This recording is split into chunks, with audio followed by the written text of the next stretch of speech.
Terminal integration is a key feature that enables Roo Code to execute commands in your terminal and intelligently process their output. We offer multiple settings to customize this behavior. Let's walk you through them. To find them, simply click the gear icon in the top right corner of the Roo Code interface, and then select the Terminal section from the Settings menu. Once you're in, you'll find the basic output controls right at the top. If you're working with commands that generate massive logs, you can adjust the terminal output limit to cap the number of lines Roo processes.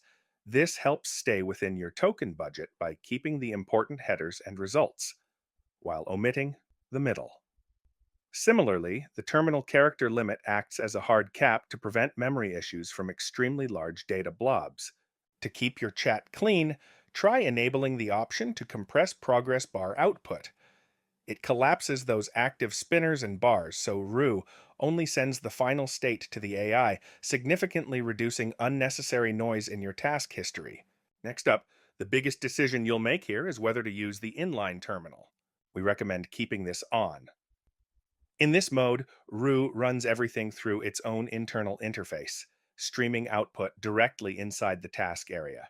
It's faster and more reliable because it uses a background provider that doesn't rely on VS Code's shell integration or your specific shell profile.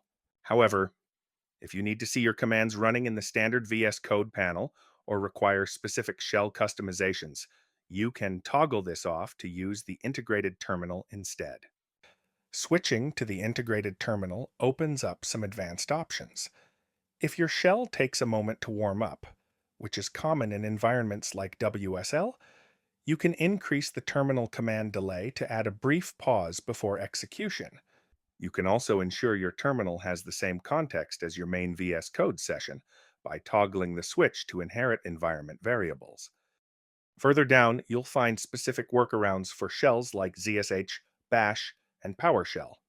These are there to smooth over communication hitches between Roo and your terminal. Just keep in mind that these advanced tweaks won't kick in immediately. You'll need to restart your terminal for the changes to take effect.